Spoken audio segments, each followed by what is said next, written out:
माँ सरस्वती व्रत पूजा सामग्री श्वेत आसन, दुर्वा, मधुपर्क, श्वेत कमल, कपूर, कुमकुम, श्वेत पुष्प नैवेद्य, श्वेत चंदन, पंचामृत, सुगंधि सिंदूर, तेल, घृत, घी, दीपक, श्वेत कंकुचे, सुगंधित, तांबूल, पान, कलावा, आभूषण, श्वेत वस्त्र, धूप, अबीर, गुलाल, अक्षत, चावल, नारियल। इसके अतिरिक्त कागज, कलम, दवात, बही खाता तथा पुस्तकों की भी सरस्वती के प्रतीक रूप में पूजा की जाती है। वसंत पंचमी के दिन स्वर्ण, ताम्र या रजत पत्र पर इस यंत्र को अंकित करें, फिर पूजन कर स्थापना करें। ओम ऐं नमः इस मंत्र के 1,00,000 जप से सिद्धि मिलती है। माँ सरस्वती व्रत पूजन विधि। विश्वास का दूसरा नाम पूजा है। जिसकी जैसी भावना होती है उसे वैसा ही फल प्राप्त होता है। सरस्वती को विद्या की देवी कहा गया है और विद्या ही जीवन का आधार है। विद्या से ही जीवन में सुख समृद्धि संभव है। अतः माँ सरस्वती की पूजा सभी मनोकामनाओं को पूर्ण करने वाली है।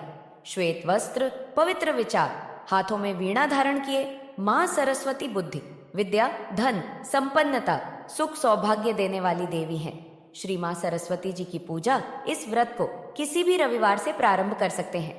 अपनी सामर्थ्य के अनुसार 7, 11, 21 या 101 रविवार तक व्रत करें। व्रत का नियम टूटे नहीं, नियम टूटने पर पुनः व्रत करने पड़ते हैं, इसका ध्यान रखें। प्रातः स्नानादि से निवृत्त होकर श्वेत वस्त्र पहनकर मंदिर में या घर के एकांत में शुद्ध आसन पर बैठकर जल का लोटा रखकर घी का दीपक, धूप जलाएं। अपने सामने माँ सरस्वती की प्रतिमा या तस्वीर रखें। प्रसाद भी सफेद रंग का ही चढ़ाएं। सफेद पुष्प भूमि पर चढ़ाकर माँ सरस्वती का आह्वान करके ओम सरस्वत्यै नमः मंत्र का जप करके धूप, दीप आदि से माँ की पूजा करें। उसके बाद माँ के समक्ष 7, 11 या 51 जितने भी व्रत करने हो उसका संकल्प करें। प्रत्येक रविवार को माँ की पूजा करें व कथा पढ़ें या सुने, आरती करें। आरती करने के बाद प्रसाद बांटें। भोजन, व्रत में केवल एक बार ही नमक रहित भोजन करें। सफेद चीजों का सेवन करें। एक तरह का भोजन करना ही फलदायक होगा। दूध, दही, मक्खन व सफेद रंग की मिठाई, चूरमा, तिल के लड्डू, नारियल व मधुर फल का भोजन करना चाहिए। चाय का सेवन न करें। पूर्व काल में अयोध्या नगरी में राजा सुबाहु राज्य करते थे। उनकी 2 रानियां मनोरमा एवं लीलावती थीं। मनोरमा धार्मिक स्वभाव की थी वह प्रत्येक रविवार को माँ सरस्वती का व्रत रखती थी। व्रत में केवल एक समय संध्या काल को ही नमक रहित भोजन करती थी, जबकि इसके विपरीत लीलावती कटु स्वभाव की थी। वह मन ही मन मनोरमा से ईर्ष्या करती थी। माँ की कृपा से उसने एक पुत्र रत्न को जन्म दिया, जिसका नाम सुदर्शन रखा गया। कुछ समय बाद उसकी दूसरी रानी लीलावती ने भी पुत्र को जन्म दिया, जिसका नाम शत्रुजित रखा गया। माँ सरस्वती के व्रत के प्रभाव से मनोरमा को पुत्र रत्न की प्राप्ति हुई थी, इसलिए उसने व्रत का उद्यापन करने का निश्चय किया। उसने लीलावती को भी आमंत्रण भेजा। इस उद्यापन में नमक खाना वर्जित है, परंतु लीलावती के मन में मनोरमा के प्रति ईर्ष्या थी, इसलिए उसने खाने में नमक मिला दिया। इस रात से मनोरमा बिल्कुल अनजान थी। एक दिन राजा सुबाहु आखेट के लिए वन में गए तो अचानक एक शेर ने राजा पर आक्रमण कर दिया। राजा कुछ दिनों तक घायल अवस्था में रहने के बाद मृत्यु को प्राप्त हो गए। सैनिकों ने राजा की मृत्यु का समाचार महल आकर रानियों को दिया। मंत्रियों व परिजनों ने राजा का अंतिम क्रियाकर्म वन में ही कर दिया। राजा की मृत्यु का समाचार सुन रानी लीलावती व रानी मनोरमा के पिता अपनी अपनी सेना समेत आ पहुंचे। मंत्री व प्रजा रानी मनोरमा के पुत्र सुदर्शन को राजा बनाना चाहते थे, परंतु रानी लीलावती के पिता शक्तिशाली थे। वे अपने नाती शत्रुजित को राजा बनाना चाहते थे। लीलावती के पिता ने रानी मनोरमा के पिता को युद्ध में मार गिराया। अपने पिता की मृत्यु सुन रानी मनोरमा घबरा गई।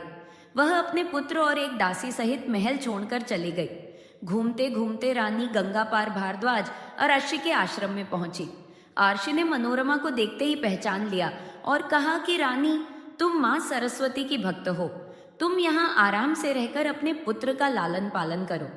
उन्होंने रानी को बताया कि जो कर्म तुमने नहीं किए तुम्हें उनका ही दंड मिल रहा है। रानी लीलावती ने तुम्हारी उद्यापन विधि के दौरान खाने में नमक मिला दिया था, उसी का फल तुम्हें भुगतना पड़ रहा है। रानी लीलावती के पिता ने शत्रुजित को राज सिंहासन सौंप दिया। सैनिकों को आज्ञा दी कि रानी मनोरमा और उसके पुत्र सुदर्शन को खोज कर लाओ। कुछ समय पश्चात सैनिकों ने रानी लीलावती को बताया कि रानी मनोरमा अपने पुत्र के साथ आर्षि भारद्वाज के आश्रम में रह रही है। रानी लीलावती के पिता अपने सैनिकों सहित आर्षि भारद्वाज के आश्रम में पहुंचे। उनके आने की खबर सुनकर रानी मनोरमा ने घबराकर आर्षि से कहा, अब मैं कहाँ जाऊं और क्या करूं? ये लोग मुझे व मेरे पुत्र को मारने आए हैं।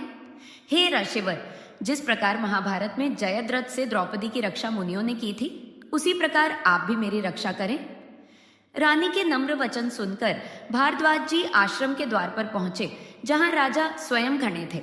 आर्षि ने राजा से कहा, आप अपने नगर को लौट जाइए। राजा को क्रोध आ गया और वह बोला कि मनोरमा और सुदर्शन को आश्रम से निकाल दो, नहीं तो मैं बलपूर्वक उन्हें अपने साथ ले जाऊंगा। तब मुनि ने कहा कि हे राजन, जिस प्रकार महर्षि विश्वामित्र वशिष्ठ जी की गाय को बलपूर्वक ले जाना चाहते थे, उसी प्रकार यदि तुम में शक्ति हो तो ले जाओ। तब राजा के मंत्री ने समझाया कि शस्त्र से ब्रह्म ज्ञान में अधिक शक्ति है। ये माता के भक्त हैं, हमें इनसे क्षमा मांगकर वापस लौट जाना चाहिए। आश्रम में रानी मनोरमा माँ सरस्वती की भक्ति में निमग्न होकर अपने पुत्र का पालन करने लगी। सुदर्शन जब अल्पायु था तभी उसने क्लीं के उच्चारण को बीज मंत्र मान लिया था। सुदर्शन भी अपनी माँ की तरह संस्कारी और मृदुभाषी बना। अपना माँ को सरस्वती माता की भक्ति करते देख उस पर ऐसा असर हुआ कि वह भी माँ सरस्वती का अनन्य उपासक बन गया। उसे माँ सरस्वती की कृपा से छोटी आयु में ही संपूर्ण ज्ञान प्राप्त हो गया। एक रात माँ सरस्वती ने सुदर्शन को स्वप्न में दर्शन दिया। सफेद वस्त्र आभूषणों से सुसज्जित अद्भुत शक्ति से युक्त स्त्री रूप को देखकर सुदर्शन ने पूछा, आप कौन हैं? तब सरस्वती देवी बोली, मैं विद्या माँ सरस्वती हूँ, मैं तुम्हारी भक्ति से प्रसन्न हूँ, बोलो कया वर चाहते हो? सुदर्शन ने कहा, माँ मेरे ऊपर आपकी सदा कृपा रही है, मैं चाहता हूँ कि आप जरूरत पड़ने पर मेरी सहायता करें। सरस्वती माँ तथास्तु कहकर अंतर्धान हो गई। माँ सरस्वती की दूसरी कथा। काशी नरेश की एक कन्या थी जिसका नाम शशिकला था। वह भी माँ सरस्वती की परम भक्त थी। वह रविवार के दिन माता की पूजा अर्चना व व्रत करती थी। एक दिन शशिकला ने सुदर्शन की सुंदरता व योग्यता के विषय में सुना तो उसने मन ही मन सुदर्शन को अपना पति बनाने का निश्चय कर लिया। अर्धरात्रि को माँ सरस्वती ने स्वप्न में शशिकला को दर्शन देकर कहा कि हे कन्या वर मांगो। तब शशिकला बोली, माँ आप स्वयं अंतर्यामी हैं, आप जानती हैं मैं क्या चाहती हूँ। तब माँ बोली कि सुदर्शन मेरा भक्त है, वह मेरी आज्ञा का पालन अवश्य करेगा, अर्थात सुदर्शन ही तेरा पति होगा। शशिकला ने अपने इस स्वप्न की बात अपनी माँ को न बताकर अपनी एक सखी को बताई। एक दिन शशिकला बाग में पुष्प चुनने गई। उस समय एक ब्राह्मण को आते देखकर उससे पूछा कि आप कहाँ से आ रहे हैं? ब्राह्मण ने कहा कि मैं भारद्वाज आर्षि के आश्रम से आ रहा हूँ।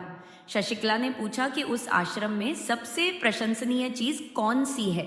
ब्राह्मण ने बताया कि उस आश्रम में सबसे अधिक प्रशंसनीय सुदर्शन नामक राजकुमार है, वही आपके पति होने योग्य है। हीरे और मोती की तरह तुम दोनों का एक होना तो पहले से ही तय हो चुका है। यह सुनकर शशिकला बहुत बेचैन हो गई। उसे न तो रात में नींद आती थी और न ही दिन में चैन। घर की लाज व पिता की इज्जत ने उसे भयभीत कर रखा था। राजकुमार सुदर्शन के पास धन दौलत कुछ नहीं था, सिर्फ माँ सरस्वती की कृपा से उसे सिद्धि प्राप्त हो चुकी थी। एक रात माँ सरस्वती ने स्वप्न में सुदर्शन से कहा कि तुम चिंता मत करो, तुम्हारे सभी अधूरे कार्य पूरे होंगे। दूसरे ही दिन एक निषाद ने राजकुमार सुदर्शन को एक उत्तम रथ भेंट किया।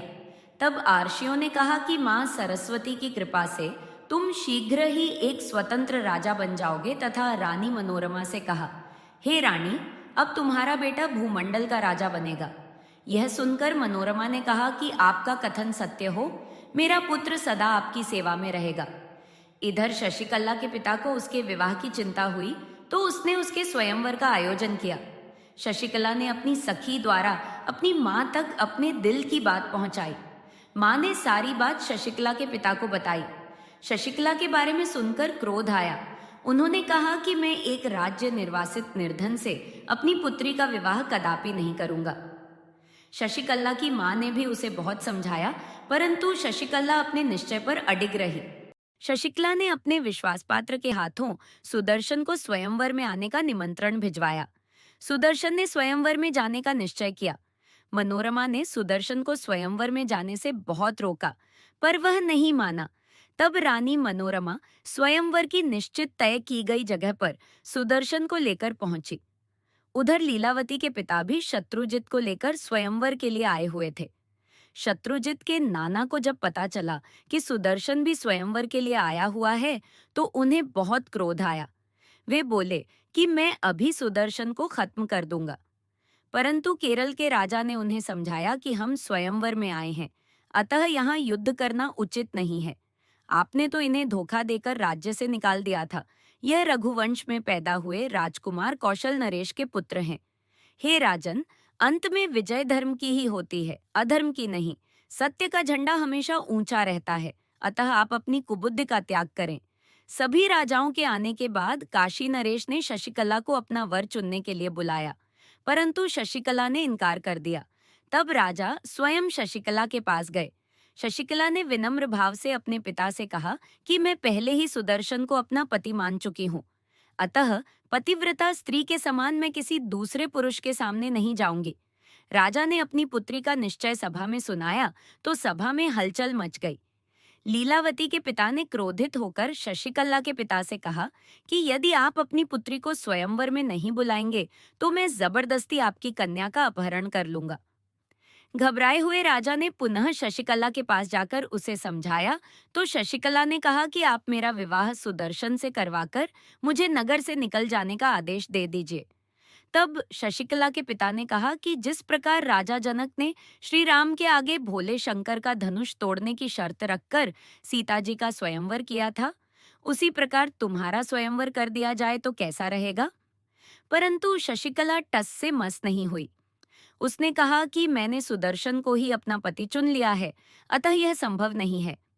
शशिकला ने राजा से कहा कि आप स्वयंवर को कल तक के लिए स्थगित करने की घोषणा कर दें तथा रात्रि में ही सुदर्शन और मेरा विवाह संपन्न करा दें।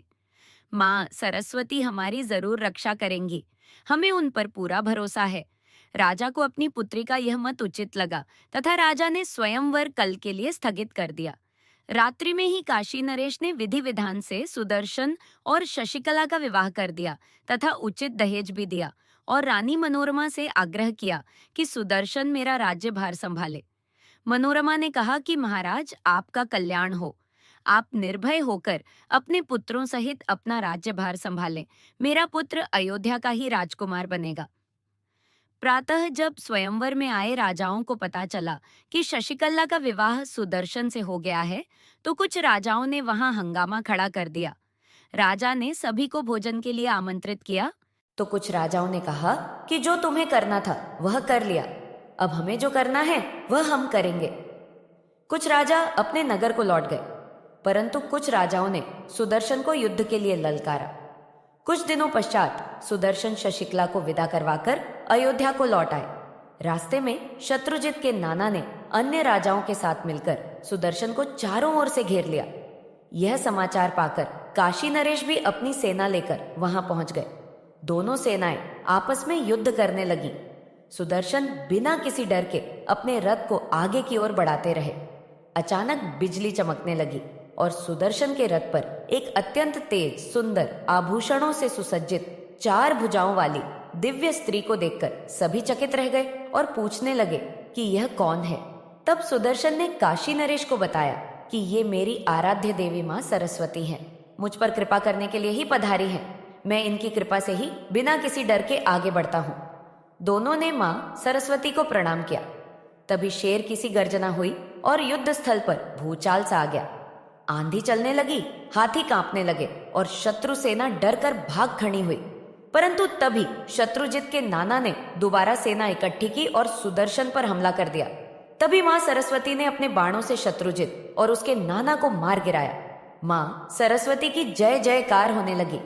सुदर्शन बहुत प्रसन्न था। काशी नरेश भी माँ सरस्वती के आराध्य हो गए और उन्होंने उनकी स्तुति की कि हे जगत का कल्याण करने वाली माँ, भक्तों की रक्षा करना आपका स्वभाव है। आप जगदम्बा सरस्वती हैं।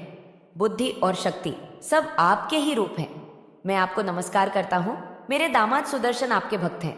उन्हीं की भक्ति से आज मुझे भी आपके दर्शन हुए हैं। काशी नरेश की स्तुति से प्रसन्न होकर माँ ने काशी नरेश से कहा कि आप वर मांगे। तब राजा काशी नरेश ने कि हे माँ, जो आपकी भक्ति भाव से पूजा अर्चना सेवा करते हैं, आप उनकी सभी मनोकामनाएं पूर्ण करती हैं।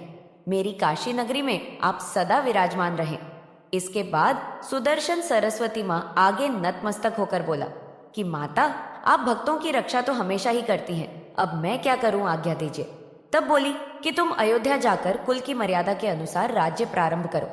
इस संसार में जो प्राणी रविवार के दिन मेरा व्रत पूजा करेगा तथा कथा पढ़ेगा या सुनेगा और व्रत संपूर्ण होने पर उद्यापन करेगा, उसकी सभी मनोकामनाएं पूर्ण होंगी।